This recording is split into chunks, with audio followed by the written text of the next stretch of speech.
হঠাৎ ইন্দিরা গান্ধী খুব প্রাসঙ্গিক হয়ে উঠেছে, কিন্তু 26/11 ঘটনার পর আমার মনে হয় তখন এতটা প্রাসঙ্গিক হননি।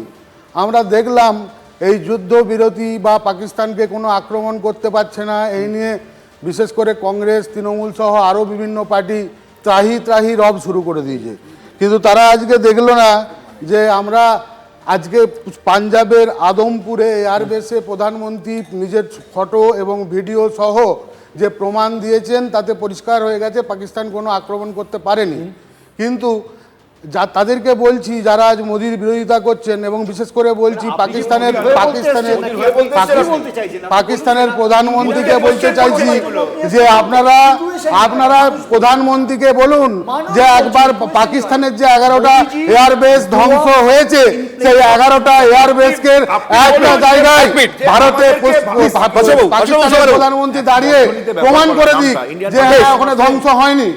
আমি লাস্ট 10 সেকেন্ডের জন্য যাব। আমি পাকিস্তান কি সমান? প্লিজ, আমি বন্ধনীতে কি করে নাম ব্যবহার করা হয়? আমি 10 সেকেন্ডের জন্য যাব। আরো